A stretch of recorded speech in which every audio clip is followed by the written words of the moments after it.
Cuando llegues esta noche a tu casa, ábrela por el libro de Éxodo, por el capítulo 20. Tú vas a leer Éxodo capítulo 20, que habla de los 10 mandamientos, y mañana hablamos. Al día siguiente volvió a la campaña y le dije, ¿qué? Y me dice, problema solucionado. En Éxodo capítulo 20 el Señor prohíbe categóricamente el culto a imágenes hechas por las manos del hombre. Dice la Biblia que tienen ojos y no ven, y tienen boca y no hablan, y tienen oídos y no oyen, y tienen pies y no caminan. Y el Señor dice, al Señor tu Dios adorarás y a Él solo servirás. No damos culto a nada ni a nadie más que a nuestro Dios. Esa chica, esa jovencita, se casó con ese muchacho. Y cuando terminó la campaña, nació una iglesia. ¿Y saben quiénes son hoy en día los pastores de esa iglesia en Sevilla?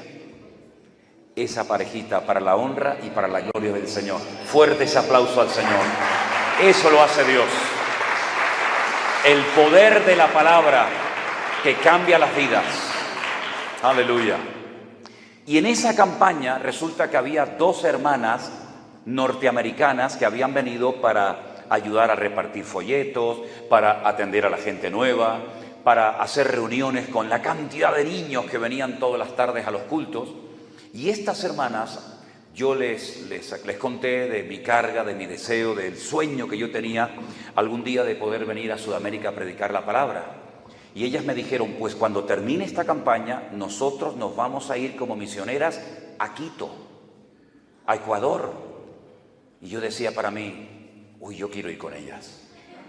Ellas vinieron a Quito y se vinieron a trabajar, no sé si ustedes lo conocen, a un ministerio que se llama Cristo para las Naciones. Es un seminario, una escuela bíblica. Disculpen, yo no sé si es buena o mala. Yo les cuento lo que ellas me contaron allí, ¿ok? Yo no sé nada de ese tema. Y entonces ellas hablaron con los maestros, con los directores de ese seminario, de esa escuela bíblica, y me dijeron, pues sería muy bueno que tú vinieras también como maestro y vinieras aquí a enseñar la palabra y hablaras de misiones, porque en aquel tiempo había mucho deseo de mandar misioneros a Europa, sobre todo a España, ¿no? Por la afinidad del idioma. Y aparte de eso, contacté con una emisora de radio que era la HCJB, y yo era un enamorado de la radio. He trabajado muchísimos años en radio, he abierto emisoras de radio, las he dirigido, y entonces me hacía también mucha ilusión conocer ese ministerio y de alguna manera poder aprender y colaborar. Teníamos todo preparado para venir a vivir a Quito. Teníamos un grupo de hermanos que nos iban a ayudar todos los meses con unas pequeñas ofrenditas para poder venir a Ecuador y vivir. Yo era el hombre más feliz del mundo porque por fin iba a venir a Sudamérica. En aquel tiempo estaba pastoreando una iglesia que abrimos en una región de España que se llama Galicia, de donde es mi esposa Elena, y nos visitó un misionero argentino. Predicó durante varios domingos, hicimos una amistad muy linda y le conté el sueño mío de venir a Sudamérica. Y le hablé de venir a Quito. Y me dijo, no, usted no vaya a Quito, usted no vaya a Quito. Digo, ¿y por qué? Dice, no vaya a Quito. Dice, mire, en este momento hay un avivamiento tremendo en Argentina, es lo que él me dijo. Hay campañas por todos los lados, tú eres un evangelista, has trabajado años en la calle y pienso que sería mejor que fueras a Argentina. Bueno, entonces, digamos que, bueno, espérate, ahora viene la A. Me convenció y nos fuimos a Argentina a vivir por fe, sin ningún tipo de respaldo económico. Nos fuimos un par de meses con una niña pequeñita de 3 años que era Priscila en aquel momento, que hoy en día tiene 34 años y con un niño, y nos fuimos a Argentina a vivir totalmente por fe. Llego el primer día a Argentina, me quedo en la casa del hermano, de ese hermano argentino que había conocido en España, y me dice, todos los martes se hace una reunión para pastores y obreros en una iglesia y me gustaría que vinieras y así te presentamos y los pastores te conocen. Digo, bueno, vamos para allá. Llegué a esa reunión, claro, todos los pastores eran pastores de iglesias de miles de personas, muy conocidos. Yo era una hormiga, sigo siendo una hormiga, ¿no? Pero aún más chiquitita en aquel momento, y cuando llego yo me siento en el último rincón. Aprender, solamente aprender. De los grandes, de los importantes. Y resulta que hay un pastor que era el presidente en aquel momento de las Asambleas de Dios de Argentina.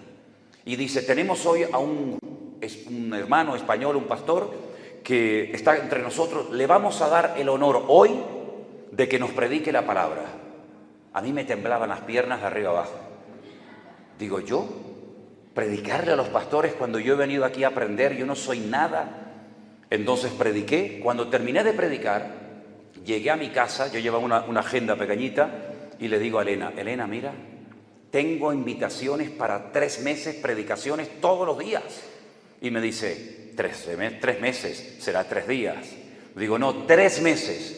Hermanos, todos los días había culto en aquella época en Argentina, había un avivamiento del Señor espectacular, había campañas por todas partes. 3 meses todos los días llené la agenda. Y cuando ibas a una iglesia, esa iglesia te invitaba a otra iglesia, a un campamento, a un retiro. Año y medio estuvimos viviendo en Argentina en aquel viaje. Hasta que después dijimos, bueno, ya es tiempo de regresar a España. Y cuando regresamos, pues seguimos con nuestro ministerio, que ya ha cumplido 41 años sirviendo al Señor a tiempo completo. Empecé muy joven a predicar el Evangelio, a servir al Señor. Fui el pastor más joven de España. Con 19 años me dejaron al frente de una iglesia. Hasta el día de hoy, para mí ha sido la bendición más grande de mi vida, haber podido y seguir sirviendo al Señor. Pero llegó una época en nuestra vida en la que todo cambió. Nunca en la vida, ni en nuestras peores pesadillas, podíamos imaginarnos con lo que cuesta levantar una iglesia en España, que no es nada fácil. Resulta que cuando ya tenemos una iglesia abierta y consolidada, el día jueves del mes de marzo del 2020, nuestro hermano Armando, que está aquí presente, me dice, creo que van a declarar este fin de semana el gobierno el estado de alerta y se va a cerrar absolutamente todo. Probablemente tengamos que cerrar nosotros también la iglesia. Y yo le dije a él, ¿cerrar la iglesia? ¿Estamos locos? ¿Cómo vamos a cerrar la iglesia? Él me dijo, por si acaso, como yo vivía dentro de la iglesia en aquellos tiempos, tenemos una iglesia que tiene un techo muy alto y habíamos hecho unas habitaciones, un apartamento, y yo vivía en la iglesia en aquel momento con mi hija Miriam y con Elena.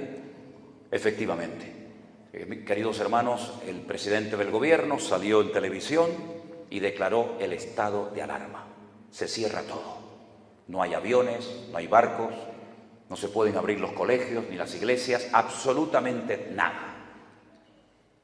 De la noche a la mañana nuestra vida y nuestro ministerio cambió completamente. Esa misma noche yo me puse de rodillas al lado de mi cama y le dije a mi Señor, Señor, si esta obra es tuya, ahora tienes una oportunidad maravillosa para demostrar que esta obra es tuya. No va a poder venir nadie, no sabemos si por un domingo, 2, 3, 4, no sabíamos nadie cuánto iba a durar aquel confinamiento. Bueno, comenzamos a predicar como si estuviéramos en pleno culto, el día jueves a las 7 de la tarde, el día domingo a las 6:30 de la tarde. Cogí mi guitarra y con mi hija Miriam y con Elena, que tuvo que aprender en 5 minutos cómo se maneja una consola de sonido, allí comenzamos a predicar un día y 2 y una semana y otra. Y muchas veces, créame, muchas veces estuve tentado a dejar de predicar porque pasaba por mi mente el pensamiento de ¿quién está escuchando este mensaje? ¿Quién está viendo esta predicación? Yo no tenía ninguna referencia. Tal vez los que ven los canales que tenemos, pues ven ahí a una persona predicando, ven a alguien cantando, pero yo no veo absolutamente a nadie. Yo veía toda la iglesia vacía. Solamente veía a mi hija en un rincón y a mi esposa allá arriba en la mesa de sonido. Y muchas veces, créame, que estuve tentado a decir, déjalo, esto no lo está viendo nadie. Pero para nuestra sorpresa, comenzamos a recibir llamadas de todas partes del mundo. Barcos que se habían quedado varados en alta mar con los turistas a bordo, que les prohibían entrar al puerto por el tema del COVID, comenzaron a llamarnos desde alta mar. Veían los cultos, veían el pastor online, escuchaban los devocionales, la tripulación nos llamaba. Comenzaron a llamarnos personas, por supuesto, de Ecuador, de Chile, de México, de Ushuaia, de Alaska, de Afganistán, de todas partes del mundo comenzaron a llamarnos. Y entonces yo dije, creo que alguien nos está viendo. Creo que alguien nos está escuchando. Y todos los días eran llamadas y llamadas y llamadas y llamadas. Y sin nosotros pedir ni un centavo, cosa que jamás hemos hecho, comenzaron a venir ofrendas de todas partes del mundo, hermanos. Todos los días tenía que salir a Western Union o a estas empresas que se llaman MoneyGram. Mandaban ofrendas de 20 euros, 1000 euros, 60 euros, 40 euros, 400 euros, 100 euros. Hermanos, miles y miles de euros. Decíamos, Señor, ¿pero qué está pasando? Podíamos pagar los locales, podíamos ayudar a hermanos. La iglesia comenzó a hacer algo al revés. En vez de la iglesia ayudar a los gastos, era la iglesia la que comenzó a ayudar a pagar, hermanos, sus alquileres, a poder ayudarles a comprar comida. Y el Señor comenzó a prosperar la obra de una forma tremenda. Y comenzamos a darnos cuenta de que la gente se estaba reconciliando con el Señor. Gente que hacía 10, 15 y hasta 20 años que habían dejado de congregarse. Gente que habían salido de iglesias muy heridos, muy lastimados. Gente que habían sido víctimas de una mala enseñanza. Gente que tenían miedo. Gente que decían, pero ¿es verdad que para bautizarme tengo que pagarle durante un año un sueldo al pastor en la mano? Yo decía, ¿pero cómo? ¿Y es verdad que tengo que arrepentirme de los pecados que hicieron mis antepasados? Porque puede ser que hoy en día tenga demonios o esté bajo maldición. Y comenzamos a oír tantas locuras que me propuse comenzar a enseñar por las redes sociales, pues lo que hay que enseñar. Única y exclusivamente la Biblia, la palabra de Dios, la sana doctrina, la espada del Espíritu. Y comenzó la gente a reconciliarse con el Señor, y comenzaron familias a reconciliarse entre ellos, y centenares de católicos comenzaron a leer por primera vez en la vida la Biblia, y comenzaron a convertirse, y comenzaron a ver milagros en sus vidas. Porque cuando una persona se acerca a Dios, cuando una persona le cree a Dios, y comienza a estudiar y a interiorizar las grandes verdades de la palabra de Dios, esa vida, esa familia, ese ministerio, esa persona cambia radicalmente y nunca más vuelve a ser la misma persona. Y nos dimos cuenta de que había personas que se habían convertido con esta pandemia, como algunos la han llamado la bendita pandemia, ¿no?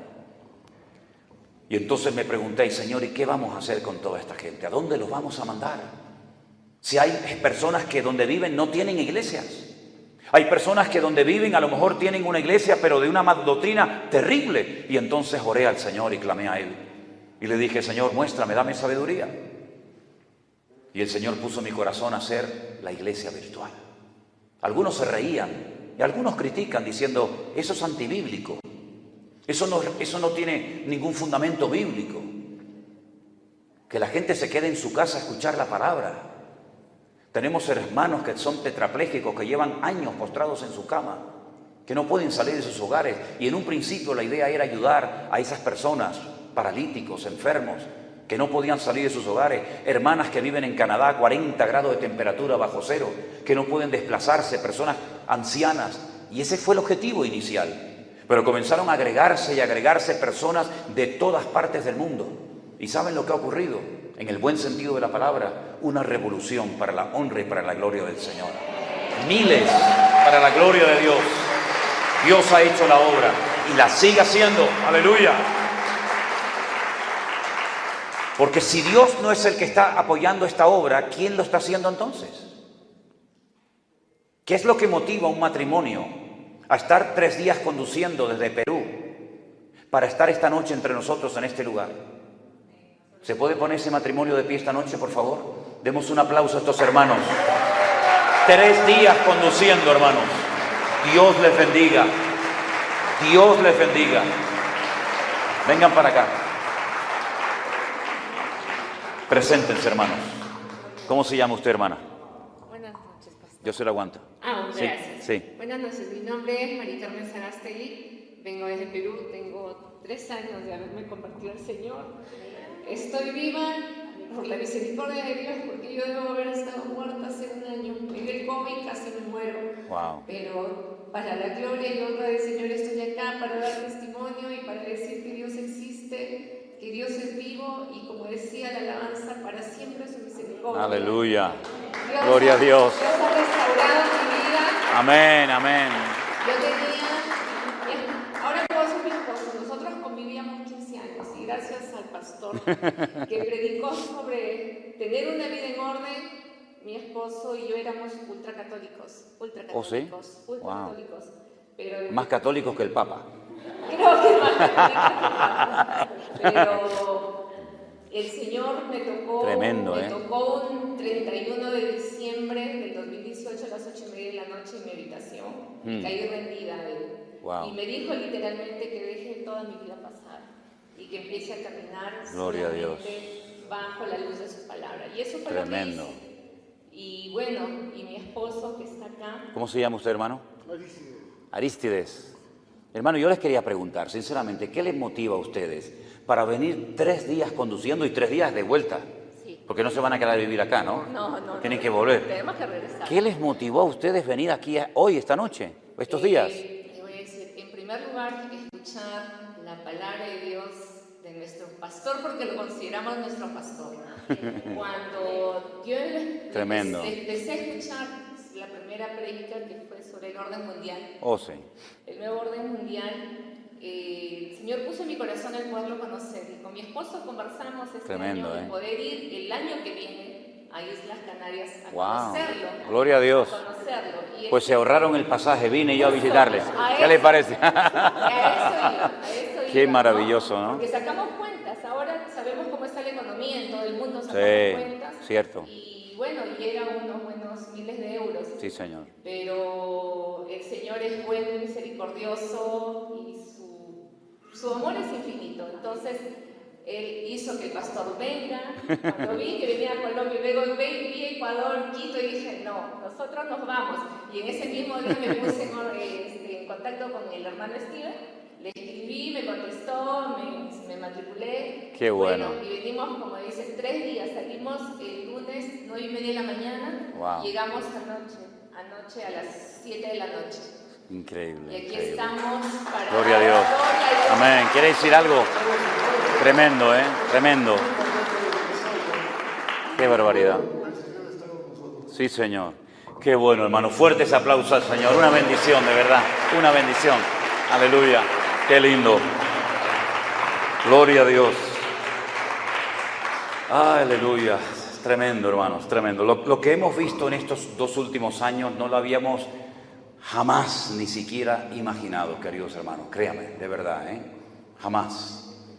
Porque todo esto es producto de un mover del Señor.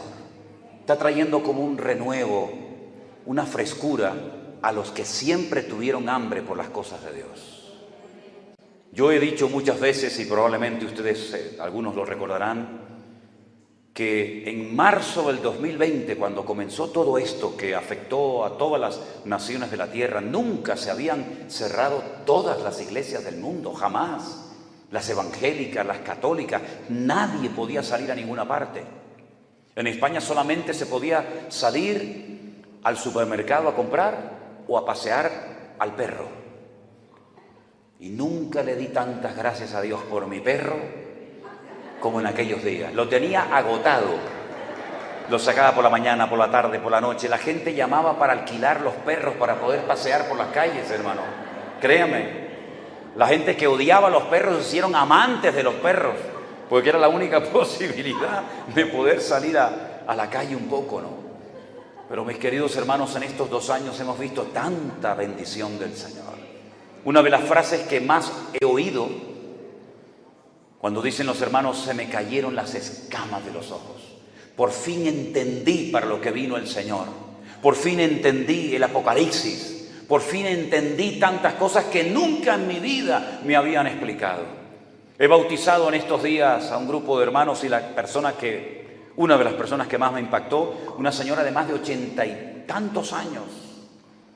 Cuando ella dijo, en ese día del bautismo, quiero poner mi vida en orden, quiero agradar al Señor y quiero dedicar los últimos años de mi vida a prepararme para la venida del Señor. Hermanos, se te ponen los pelos de punta cuando escuchas personas, ¿verdad?, que hacen un esfuerzo tremendo, ¿verdad?, como ustedes, hermanos, y como todos ustedes prácticamente, para venir a este lugar. Y yo estoy plenamente convencido de que ustedes, no porque nos hayan conocido a nosotros, ni muchísimo menos, sino que Dios es galardonador de los que le buscan.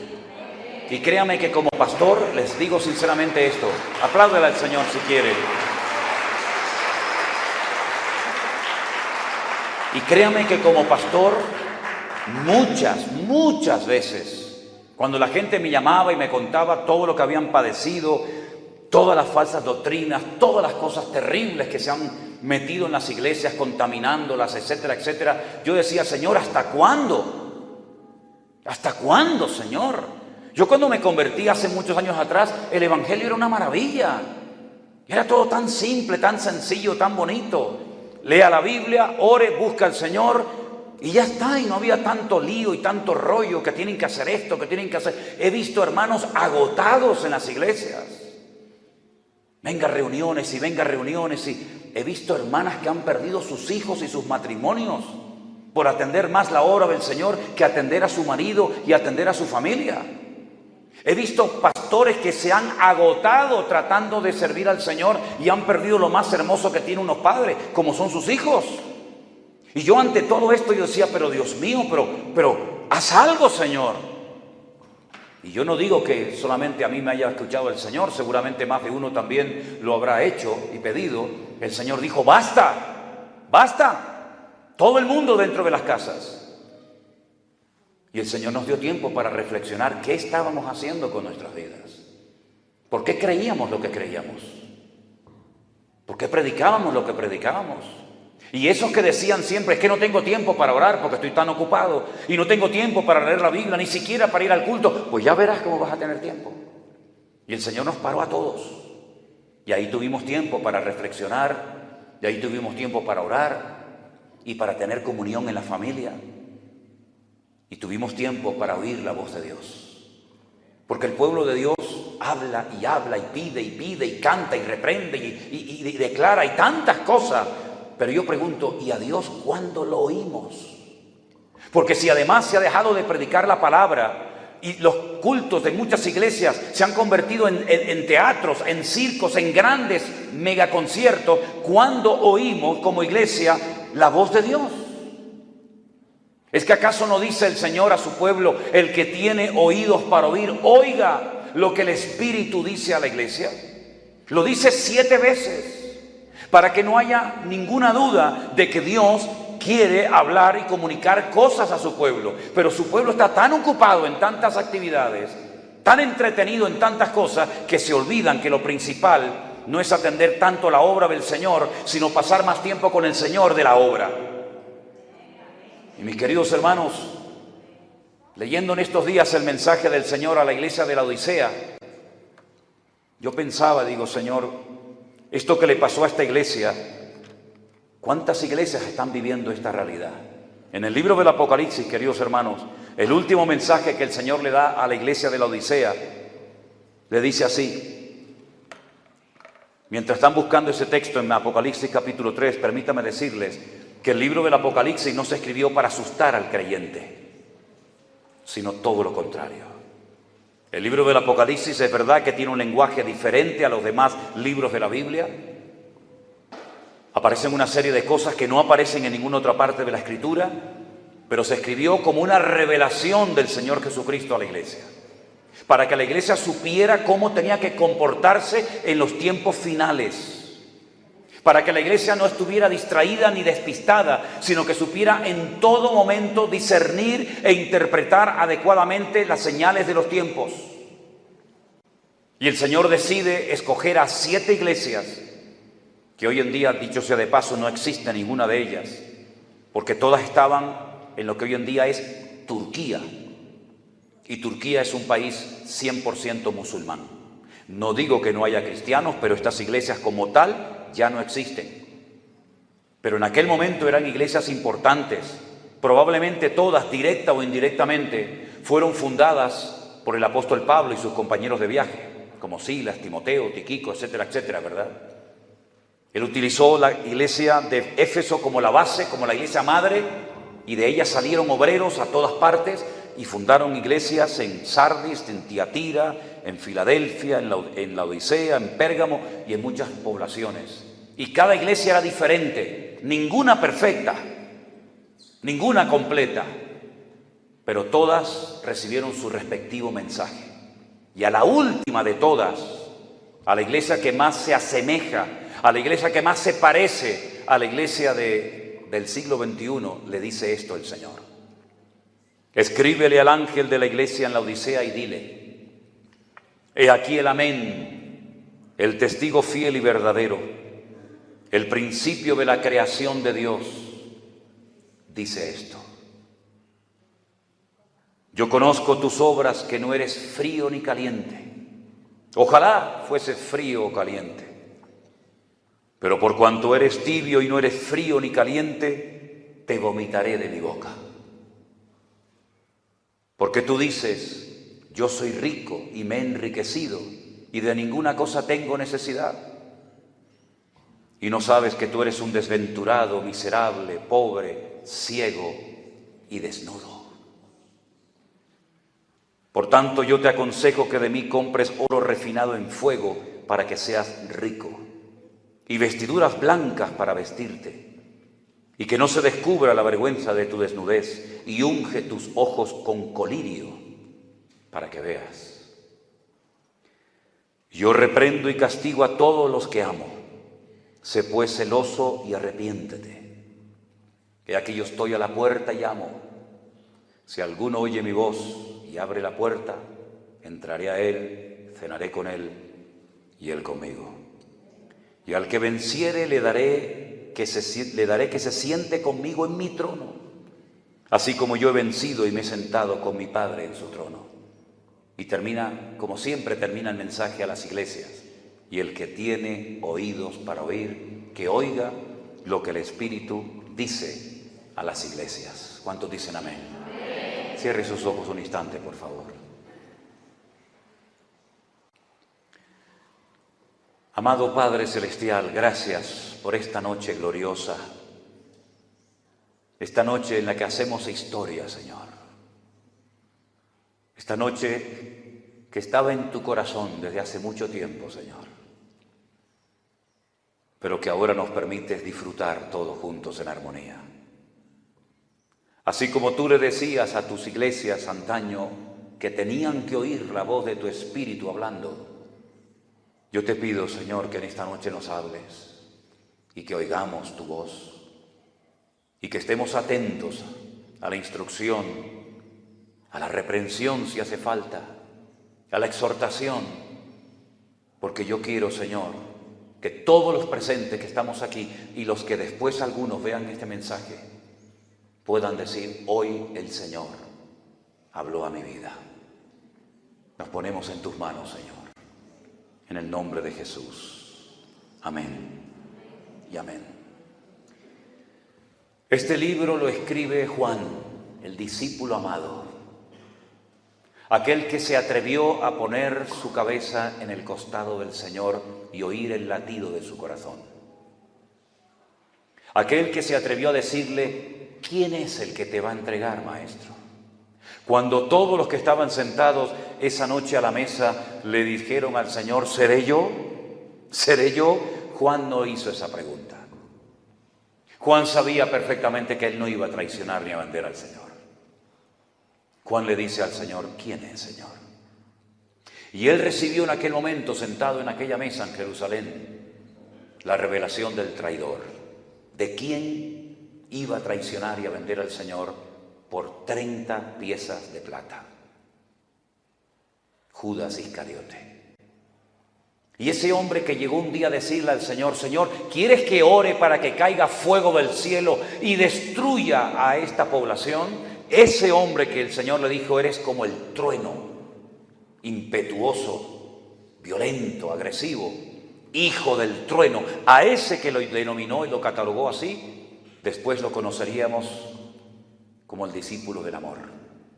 El cambio que se produce cuando una persona se pone en las manos del Maestro. Amén, hermanos. Te cambia completamente la vida. Tu forma de pensar, tu forma de vivir, todo lo cambia el Señor cuando le dejamos a Él que nos cambie. Y ese hombre se atreve a escribir un evangelio extraordinario, sin desmerecer al evangelio de Mateo, ni el de Marco, ni el de Lucas. Sin lugar a dudas, el evangelio de Juan es un evangelio completamente diferente.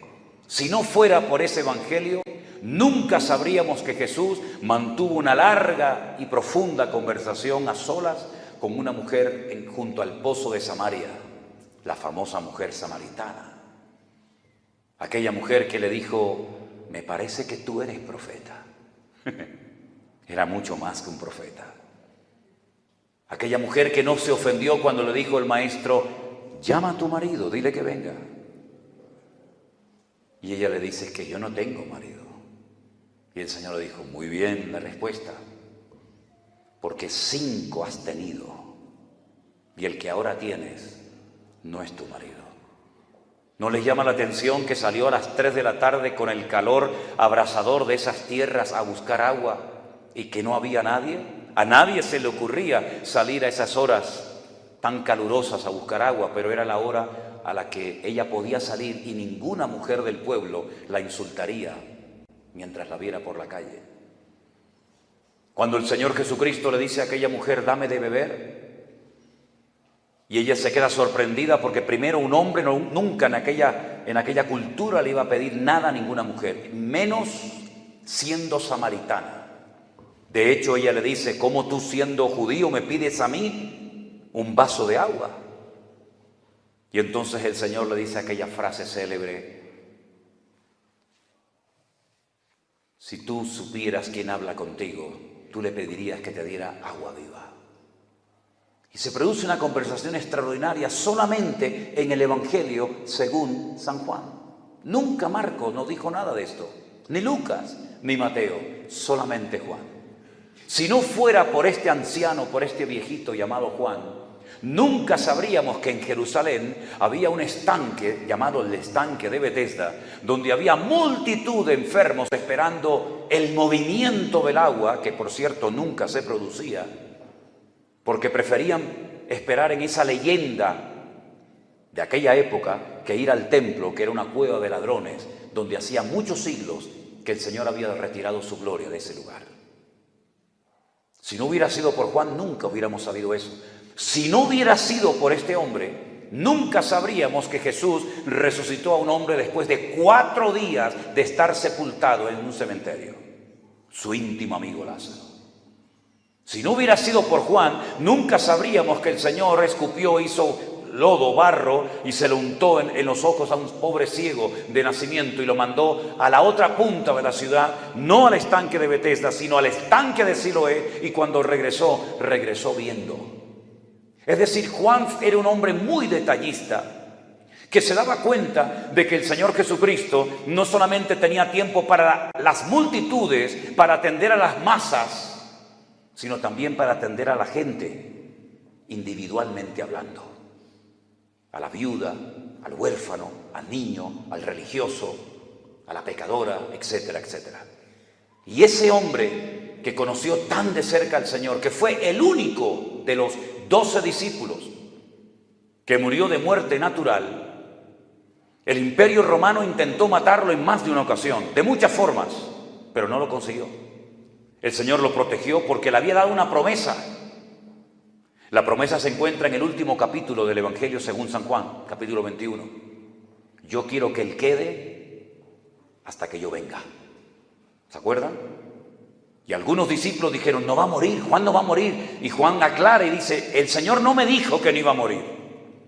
El Señor lo que me dijo es que yo quedaría hasta que Él viniera. Y lógicamente se refería en visión, a través de las revelaciones y sueños del extraordinario libro del Apocalipsis. Y a este hombre, con casi 100 años de edad, lo destierran a la isla de Patmos para que se muera de frío, de hambre o de sed. Pero es en aquel lugar donde ya humanamente ya no hay nada que hacer, cuando la revelación más extraordinaria del mundo sobre la persona de Jesús se le manifiesta a él.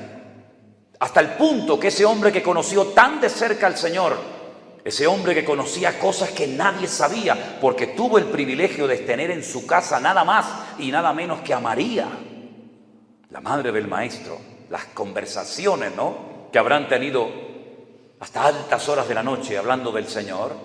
Ese hombre en la isla de Patmos Cuando lo vio, dice que caí como muerto a sus pies, pero el Señor puso su diestra sobre mí y me dijo: no temas, yo soy el primero y el último, el que estuve muerto, mas he aquí que vivo por los siglos de los siglos, amén. Y tengo las llaves de la muerte y del Hades.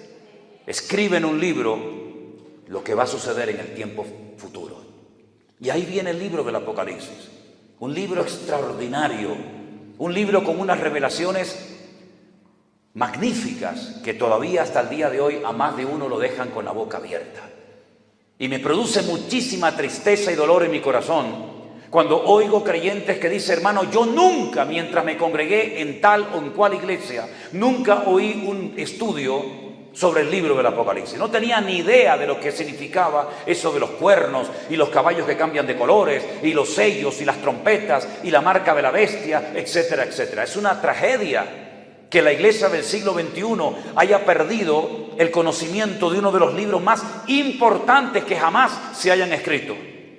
Porque no es la información única y exclusivamente de tragedias y de calamidades que van a suceder, sino es la revelación de la persona, de la esencia del Señor Jesucristo. Porque nunca terminaremos de conocerlo en su totalidad. Porque Él es Dios. Y a Dios nunca terminaremos de conocerlo tal y como Él es al 100%. Por eso necesitamos una eternidad, porque por mucho que leamos, por mucho que estudiemos, por muchos diplomas que obtengamos en la vida, nunca en esta vida, con tantas limitaciones de toda índole, podremos llegar al conocimiento de lo que es nuestro Dios y de las grandezas de nuestro Dios. Amén, hermanos. Y tantas preguntas tiene uno, ¿verdad? Decir: Señor, ¿para qué creaste tantos satélites y tantos planetas? ¿Y para qué una dimensión gigantesca del universo? Sino solamente para que el hombre viviera en un planeta llamado Tierra. ¿Y por qué hiciste esto y aquello? Y hay tantas cosas que le preguntaríamos al Señor, ¿verdad? Pero el libro del Apocalipsis nos habla sobre todo de la situación de la iglesia de los últimos tiempos. Nosotros no vivimos en el siglo I. No sé si hubiéramos aguantado la presión y las persecuciones y el altísimo precio que se tenía que pagar como cristiano en aquella época. No lo sé. Nosotros no vivimos en la época de la persecución de la Santa Inquisición en la Edad Media en España o en Latinoamérica, que también vinieron. El Señor decidió que viviéramos en la recta final de la historia de la iglesia. Y el Señor nos da una fotografía, una radiografía de cómo iba a ser la iglesia de los últimos tiempos. Una iglesia, como decían, rica. Una iglesia que llegaría a decir: de ninguna cosa tenemos necesidad. Pero una iglesia que perdió lo más importante que puede tener una iglesia. ¿Saben lo que es? La presencia misma del Señor. La presencia del Señor es lo más importante que puede haber en esta noche entre nosotros. Da igual si tenemos un templo bonito o muy humilde. Da igual si nos tenemos que reunir a la sombra de un árbol o en una cueva o al aire libre, da igual. Pero siempre y cuando esté el Señor entre nosotros, da igual el lugar. Si tenemos micrófono o no, con luz o sin luz, da igual. Pero si el Señor está, ese lugar es santo y sagrado.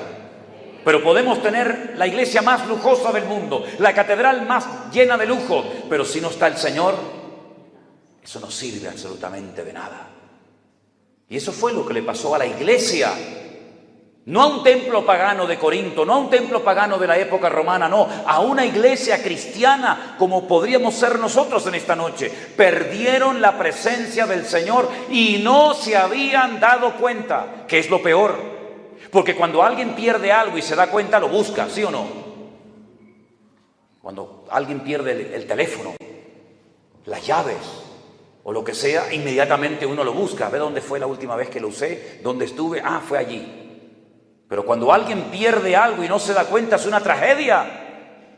Y eso fue lo que le pasó a la iglesia de la Odisea, que perdieron la presencia del Señor y no se habían dado cuenta. Entonces mi pregunta es: cuando esa gente se reunía para cantar, ¿a quién le estaban cantando? Porque que yo sepa, esta noche, ¿a quién le hemos cantado? ¿A quién hemos adorado? Al Rey de Reyes y al Señor de los Señores. ¿Sí o no? Que siempre sea así. No le hemos cantado a un hombre.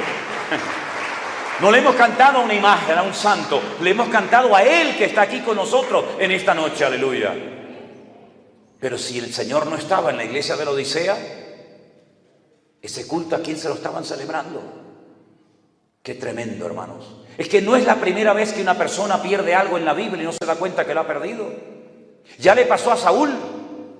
¿Se acuerdan de Saúl? Lo tuvo todo y lo perdió todo. Por celoso, por rebelde y sobre todo por desobediente. Dice que el Espíritu del Señor se apartó de él y él no se había dado cuenta. Y lo mismo le pasó a Sansón, que pensaba que podía pecar toda la semana y arrepentirse el último día, hasta que perdió la presencia del Señor de su vida y no se había dado cuenta. Y lo mismo le pasó a José y María, que salen de la fiesta de Jerusalén y caminan rumbo a Nazaret, donde vivían, y María creyendo que el niño estaba con el padre y el padre pensando que estaba con la madre. Resulta que cuando se encuentran los dos se dan cuenta de que el niño se ha quedado en Jerusalén y ninguno se había dado cuenta, y tienen que dar marcha atrás y encontrar al niño que se había quedado en Jerusalén. Y yo siempre he dicho que el niño no se perdió. Yo siempre he dicho que los que se perdieron fueron sus padres, porque los hijos no tienen que cuidar de los padres. Son los padres los que tienen que cuidar de los hijos. Y más en esta generación, y más en este tiempo, cuando están intentando meterle todo tipo de ideas raras a los niños en las escuelas y que acepten lo malo como bueno, ¿verdad? Siempre son los padres los responsables delante de Dios de cuidar a sus hijos. Y José y María, por lo que fuera, se despistaron y perdieron al niño Jesús hasta que lo encontraron en Jerusalén. Y esta iglesia de la Odisea era rica, como muchas iglesias hoy en día son ricas, tienen de todo. Pero si no tienen la presencia del Señor, ¿de qué les sirve ese equipo de sonido? ¿De qué les sirve ese salón que es una joya? ¿De qué les sirven esos instrumentos? ¿De qué les sirve lo que tienen si no son el tipo de persona que Dios quiere que sean? Lamentablemente a veces el espíritu del mundo, el método, el sistema del mundo, la corriente del mundo se ha metido dentro de la iglesia. Y los únicos que podemos frenar la descomposición moral y espiritual del planeta Tierra, ¿saben quiénes somos? Nosotros. Jesús dijo: vosotros sois la sal de la tierra, pero si la sal no hace su función, será pisoteada. ¿Qué es lo que quieren? Pisotearnos, borrarnos de la faz de la tierra. Pero mientras estemos aquí, tenemos que clamar por nuestros países, por nuestros hijos. Tenemos que orar al Señor para que la maldad no siga y siga y siga y siga, sino que nosotros seamos esa luz sobre un monte que no se puede esconder, sino que sepan que todavía existe amor en la tierra, y todavía hay restauración en los matrimonios, y todavía hay respeto y orden y cariño y perdón y tantas cosas. ¿Dónde? En la iglesia, en la casa de Dios. Porque ya eso en el mundo ya se perdió hace mucho tiempo. ¡Qué responsabilidad tan grande tenemos! Yo sé que es muy importante trabajar y dar una carrera y unos estudios a los hijos. Me parece muy bien, yo no tengo nada en contra de eso. Pero hay ciertas y determinadas situaciones y problemas en la vida que no se solucionan ni teniendo 20 carreras, ni siendo millonario. Porque los ricos y los cultos y los sabios también lloran y también se deprimen. Hace unos días estaba escuchando el testimonio de un cantante muy famoso que dijo: lo llegué a tener todo lo que se puede anhelar y tener en esta vida, y cuando lo tuve todo en la mano me sentía el hombre más miserable de la tierra, un vacío tremendo en mi corazón, porque uno lucha por tener una casa, por tener un coche, por tener, y cuando lo tienes, el vacío aún es más grande que cuando no tenías todo eso. Y es que ya lo dijo hace muchos siglos un famoso filósofo francés llamado Pascal. Él dijo una frase tremenda: cuando Dios creó al hombre, le dejó en su corazón un hueco con la forma de Dios. Y hasta que Dios no llene ese vacío, nada ni nadie podrá llenarlo. Podrás probar lo que quieras. Podrás viajar, podrás emborracharte, podrás drogarte, podrás tener lo que quieras. Pero si Dios no está en el centro de tu corazón, te sentirás como un ser miserable y vacío. porque te das cuenta que después de haber llegado a la cúspide y de haber tenido todo, no tienes nada y estás vacío. Y te pasa exactamente lo mismo que cuando uno se atreve a leer la Biblia desde el principio, que ya la Biblia describe lo que le iba a pasar en el mundo espiritual al hombre, pero lo describe desde el mundo natural, diciendo: y la tierra estaba desordenada, vacía y en tinieblas. ¿Y cómo está el corazón del hombre sin Dios? Desordenado, vacío y en tinieblas. Y el único que puede cambiar esa soledad en una presencia permanente, y el único que puede quitar esas tinieblas en luz, y el único que puede quitar todo lo negativo y todo lo malo de tu vida, es tu Creador, tu Señor, que se llama el Rey de Reyes y el Señor de Señores, nuestro Señor Jesucristo. Aleluya. Así es. Pero algunos, en su ignorancia, porque es así, dicen: es que yo no necesito nada de esto que ustedes predican, porque yo tengo una religión. Yo soy, y te dicen su religión. Muy bien. ¿Usted sabe lo que significa la palabra religión? Muchos no saben. Es un término que viene del latín y la conjugación verbal es religa, reluga, relegare, que literalmente significa en español o en castellano atarse o volverse a atar. Las religiones, absolutamente todas, fueron inventadas por el hombre. El Islam, el budismo, absolutamente todas. Mormones, testigos de Jehová, Hare Krishnas. Podríamos estar toda la noche mencionando religiones o sectas. Todas fueron inventadas por los hombres. Pero mi pregunta es: ¿cuál es la religión de Jesucristo? ¿Cuál es la religión a la que él pertenecía? ¿Sería tal vez Jesucristo católico? El catolicismo fue inventado en el 400 y pico después de Cristo. No existían curas, ni monjas, ni templos, ni catedrales durante los primeros 400 años del cristianismo. No existía la sagrada forma o la Eucaristía, la confesión auricular, el Dios te salve María, ni siquiera el credo. No existía absolutamente nada, ni el rosario, no existía nada del mundo católico. Jesús nunca fue católico, Jesús nunca hizo la confirmación, Jesús nunca se confesó ante un cura, Jesús no se bautizó en una pila bautismal por un sacerdote. Entonces, ¿cómo era Jesús? Jesús era de raza judía. Su padre era judío, su madre era judío, sus antepasados eran judíos. Si usted quiere saber cómo se llamaban los padres de José y María, vaya a la genealogía de Mateo capítulo 1 y podrá ir hacia atrás y sabrá cómo se llamaba el padre, el abuelo, el tatarabuelo, etcétera, etcétera, hasta llegar a Judá, el hijo de Jacob. Ninguno de ellos fueron católicos, por cierto, y tampoco evangélicos, porque tampoco la palabra evangélicos, pentecostales, metodistas, anglicanos, luteranos aparece en la Biblia, ninguna. Pero él una vez se autodefinió y dijo: yo, primera persona del singular, yo he venido para darles vida y vida en abundancia. Él fue un enemigo acérrimo de la religión de su época, el judaísmo. El mensaje más duro de la Biblia, el mensaje más contundente de Jesús, lo lanzó contra los escribas y fariseos de la época, es decir, los profesionales de la religión.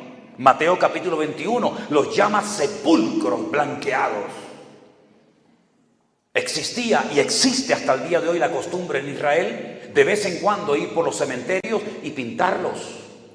Y Jesús dijo: ustedes son como esos sepulcros blanqueados, recién pintados, bonitos por fuera, pero llenos de muerte por dentro. Así sois vosotros. ¿O es que acaso nos hemos olvidado de que el Señor Jesucristo entró en el templo de Jerusalén, el centro religioso de la época, y volcó las mesas? Y les dijo a los religiosos de la época, a las máximas autoridades, a los sumos sacerdotes, Anás y Caifás, el suegro y el yerno, que tenían un negocio montado en el templo: habéis convertido mi casa en cueva de ladrones. Y mi casa tenía que haber sido una casa de oración, y esto es una cueva de ladrones, donde se comercia con la gente, donde la gente tiene que ir al estanque de Betesda a esperar un milagro, porque aquí no pasa nada, porque aquí, igual que la iglesia de la Odisea, hace mucho tiempo que mi Padre no habita ni se mueve en este lugar, y ellos no se habían dado cuenta. El mensaje más duro del ministerio de Jesús no lo lanzó a sus discípulos ni a las multitudes, sino a los escribas y fariseos, ¿verdad?, llamándolos hipócritas. Una vez fue a predicar a la sinagoga de uno de ellos y se dio cuenta de que había una mujer que hacía 18 años que estaba encorvada, totalmente encorvada, no se podía enderezar, y Jesús le dice: ven, ponte aquí. Le pone las manos encima, ora por ella, y al instante, mis queridos hermanos, al instante dice que se enderezó y comenzó a glorificar a Dios.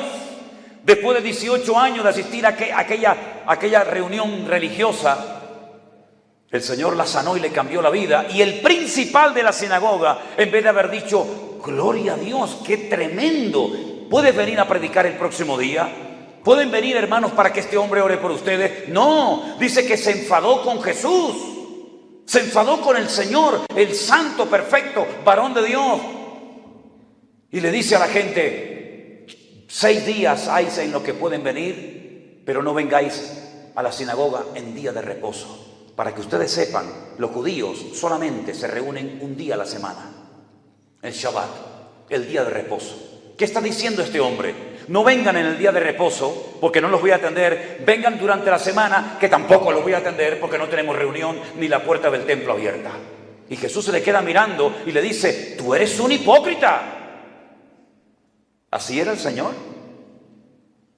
Y le dice: resulta que esta mañana te has levantado, has cogido tu buey o tu asno, lo has desatado, lo has llevado a beber, después lo llevas otra vez al pesebre, lo vuelves a atar, y aquí no ha pasado nada.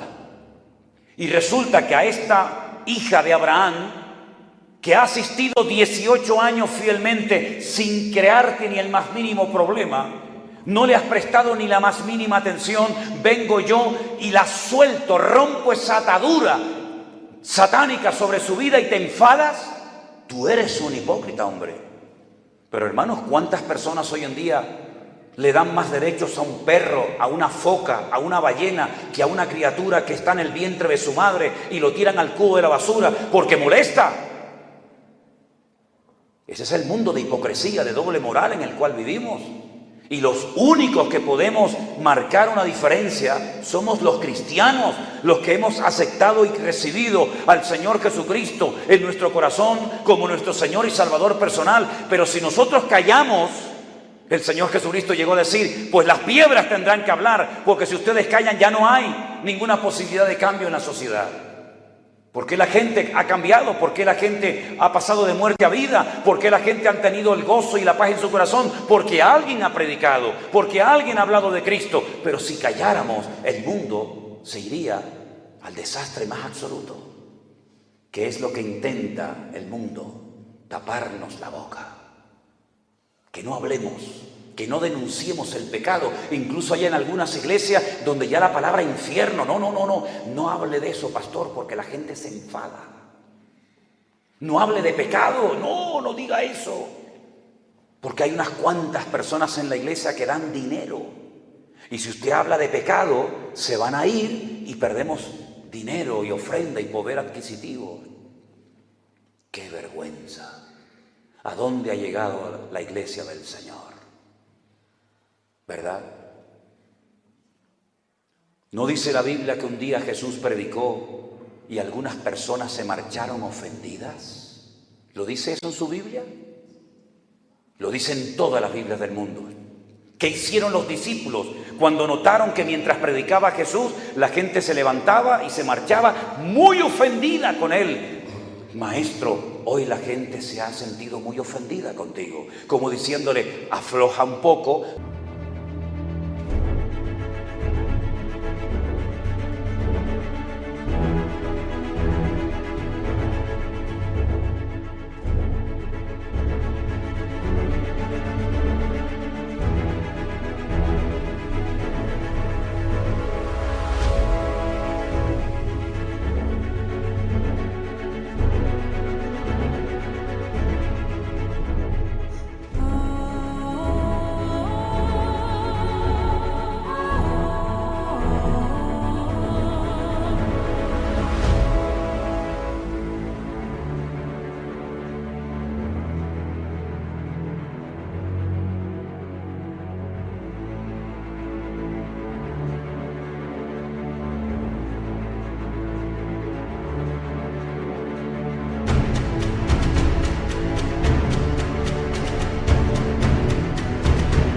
seas tan exigente, sé un poco más diplomático, porque como sigas así te vas a quedar más solo que la una. ¿Qué dijo el Señor? ¿Se han ido ofendidos hoy porque les he predicado la verdad? Si ustedes también se quieren marchar hoy, aprovechen y váyanse ahora mismo. Pero yo no voy a bajar el nivel, ni voy a predicar lo que la gente quiere oír para tener a más multitudes, para tener más gente y más aplausos. Tenemos que recuperar el valor perdido. Hemos sido valientes para emborracharnos. Hemos sido valientes para engañar, hemos sido valientes para robar, hemos sido valientes para drogarnos, hemos sido valientes para tantas cosas, pero luego para Dios parece que esa valentía se difuma, se diluye y somos unos cobardes, ¿verdad? Pero yo creo que ha llegado la hora de decirle al Señor que nunca nos pase la tragedia que le pasó a la iglesia de la Odisea, que te perdió y tú dices, estoy a la puerta. Estoy a la puerta y llamo y nadie se entera, nadie me abre, como cuando el Señor sacó a Pedro de la cárcel, ¿se acuerdan? Pedro toda la noche en la cárcel, la iglesia orando, manda el Señor un ángel, lo saca de la cárcel y llega a la casa donde estaba la iglesia reunida. Y resulta que toca la puerta, va una muchacha a abrir la puerta y dice, Pedro, ábreme, que estoy fuera. Y la muchacha entra al culto y le dice a los hermanos, Pedro está fuera. Y le dicen en el culto los hermanos, cállate hermana, por favor, estás loca. Oiga, que no me estoy inventando nada, es que esto lo pone en la Biblia. Lo llamaron loca. Los hermanos de la iglesia le dijeron, loca. Ese no es Pedro, ese es el ángel de Pedro. Uf, qué espirituales. El ángel de Pedro. Pero una pregunta, ¿este culto de oración para qué lo hemos hecho? Para que el Señor cuide a nuestro pastor, a Pedro, y lo traiga pronto, ¿sí o no? Y ahora que está en la puerta, ¿le llamamos loca a la hermana? ¿No será que ustedes son los locos y aquí la única cuerda es esta muchacha? Tardó más la iglesia en abrirle la puerta a Pedro que el Señor sacarlo de la cárcel. Somos nosotros los que a veces impedimos que el Señor se manifieste. El Señor no tiene problemas con los inconversos. Muchas veces el freno lo ponen los mismos cristianos. Cuando llaman loco a uno que quiere hacer algo diferente y no le creen. O cuando algunos dicen, no, ya Dios no hace milagros, pero porque ellos no creen que Dios pueda seguir haciendo milagros hoy en día. Y entonces predican desde sus púlpitos y predican desde sus libros que ya cuando murieron los apóstoles ya se acabaron los milagros, pero no porque realmente sea así, sino porque ellos no tienen la fe para creer que Él es el mismo ayer, hoy y por los siglos. Todavía sigue habiendo cristianos hoy en día que impiden la gloria del Señor en la iglesia. Todavía sigue habiendo cristianos hoy en día que le dicen al Señor, déjalo Señor, déjalo, no quites la piedra, no lo quites. Todavía sigue habiendo cristianos que dicen, vamos a seguir como estamos, sin meternos con nadie, sin meternos en líos por si acaso. Yo he venido para que ustedes pierdan el miedo al hombre. Y el único respeto que le tengan en esta vida, se lo tengan solamente al Señor. Es imposible caerle bien a todo el mundo, totalmente imposible. Ni el Señor Jesucristo le agradó a la gente, a todos. Pero nosotros no estamos en este mundo para agradar a la gente. Nosotros estamos aquí para predicar las virtudes de aquel que nos llamó de las tinieblas a su luz admirable. ¿Cuántos dicen amén en esta noche? Fuerte ese aplauso a nuestro Dios, hermanos. Dios les bendiga. Y que el Señor nos guarde. Aleluya. Vamos a orar, por favor. Cierre sus ojos. Y pidámosle al Señor que nunca nos pase lo que a esta gente le pasó. Mucho templo, mucha riqueza, mucho de esto, mucho de aquello. Pero lo principal, que era la presencia del Señor, la perdieron. Hermanos queridos, le dijo Moisés al Señor, si tú no vienes conmigo, yo de aquí no me muevo. Y hoy tenemos que decirle al Señor con todo nuestro corazón, Señor, yo no quiero presumir de una religión. Yo lo que quiero es tenerte a ti, Señor. Porque las religiones sabemos hasta dónde pueden llegar. Pero el Señor Jesucristo hasta la muerte la venció, resucitando al tercer día. Y te pedimos, Señor, humildemente en esta noche que nunca, jamás, ni a nivel personal, ni a nivel de congregación, perdamos la gloria y la presencia de Dios de nuestras vidas. Que no nos enredemos tanto en las cosas de este mundo, en el materialismo y tantas otras cosas, que al final lo más importante, que era buscar primeramente el reino de Dios y su justicia, nos olvidemos de eso. Guárdanos, ayúdanos a mantenernos siempre bien cerca de ti, Señor. Y contra viento y marea predicaremos tu palabra hasta las últimas consecuencias, si hace falta. Pero sabemos, Señor, que tú buscas una iglesia sin mancha y sin arruga, una iglesia ordenada, una iglesia coherente, una iglesia que sea igual dentro que fuera de sus templos. Y para eso hoy en día, Señor, necesitamos pedirte mucha ayuda y mucha bendición, porque por nuestras fuerzas no podremos nunca llegar a ninguna parte.